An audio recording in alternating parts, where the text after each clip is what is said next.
Alright, today I'm going to read Zeralda's Ogre by Tommy Ungerer. And I'm going to read the abridged version because the last page of this just kind of makes the story creepy. I'll read the last page to you, but I'll wait like 10 seconds for what should be the end of the story to sink in, and then how it's all kind of ruined. Zeralda's Ogre. Once upon a time there lived a lonely ogre. Like most ogres, he had sharp teeth, a bristling beard, a big nose, a big knife, a bad temper, and a huge appetite.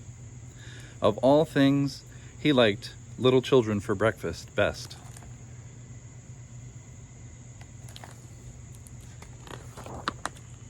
Every day the ogre came to town snatching up children. Terrified parents dug secret hideaways for their infants. They stuffed their little boys and girls into trunks and barrels and shadowy cellars and underground vaults.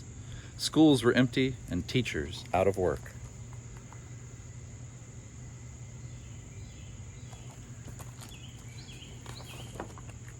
No children were to be seen in the open anymore. The ogre had to content himself with a diet of gruel, tepid cabbage, and cold potatoes. He grew grumpier and growled and grunted to himself. A sniff, a snuff, how hungry I feel. 5 or 6 children would make a nice meal. A sniff, a snuff, a snip, a snup. When I find some children, I gobble them up.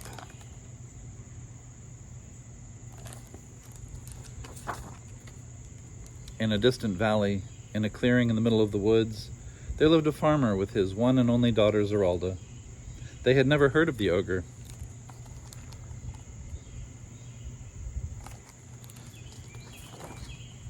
Zeralda loved to cook. By the time she was 6, she knew how to broil and bake and braise and simmer and stew.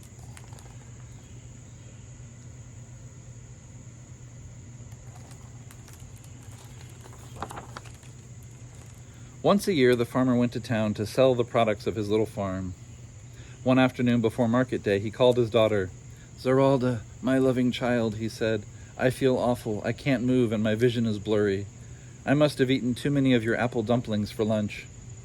Tomorrow is market day, and you will have to go there alone in my place."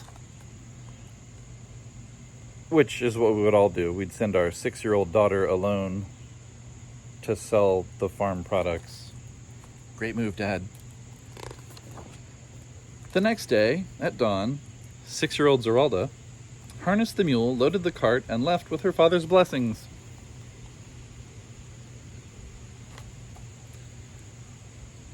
That very morning, the ogre, hungrier than ever, was on the loose. In a whiff of morning breeze, he caught the scent of young Zeralda. Hiding behind some handy rocks, the ogre waited, ready to leap upon her. "Aha, breakfast at last," he muttered.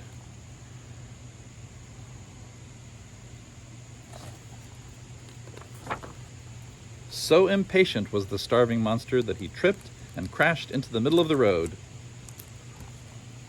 Wow! There he lay unconscious, with a sprained ankle and a bloody nose. "Oh, you poor man!" exclaimed Zeralda. At a nearby brook, she fetched a pail of water and washed the injured ogre's face. "Grr, little girl," growled the ogre. "Oh, my head! Grr, grr, I'm so hungry! A sniff, a snuff, with some salt and some spice. Ogres think children are very nice."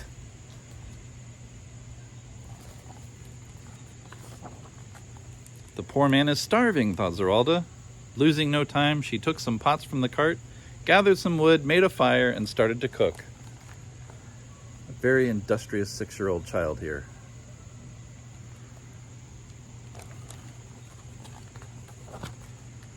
Such was her pity for the hungry giant that she used up half of her market supplies.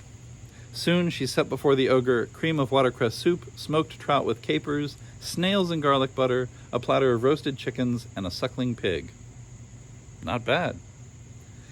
The ogre had fully regained his senses. He watched Zeralda with growing interest. The savor of all those dishes was a new experience. So delighted was he with the feast that he forgot all about his craving for his favorite dish, a little child. It was the best meal the ogre ever ate. "Dearest little girl," the ogre said, "I have a castle. My vaults are full of gold. I shall pay you a fortune if only you will come and cook for me."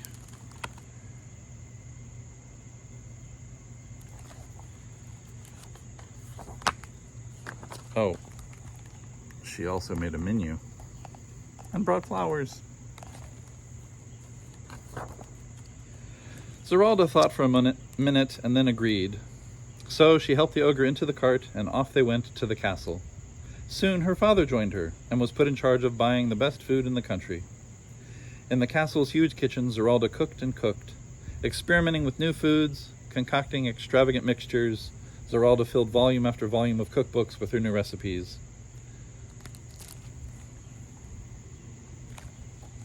A typical midnight snack in the ogre's castle might easily include the following: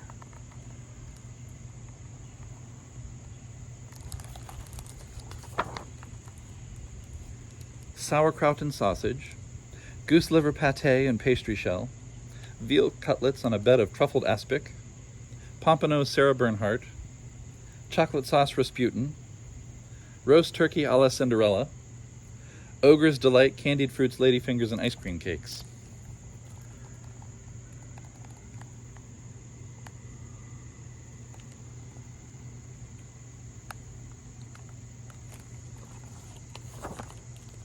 Banquets were held for neighboring ogres and ogresses. Delicious, scrumptious, out of this world, simply divine, they exclaimed, overwhelmed, as they begged Zeralda for her recipes. Needless to say, from that day forward, they lost all their taste for children.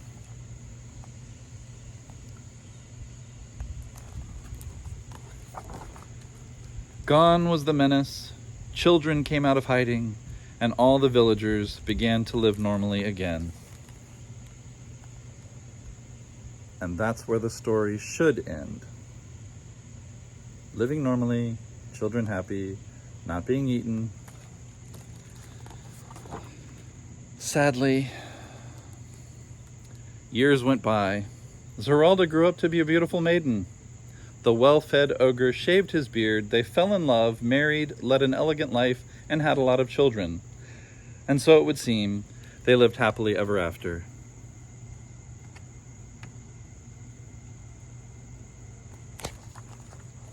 Let's just end right here, shall we? Okay, it's agreed.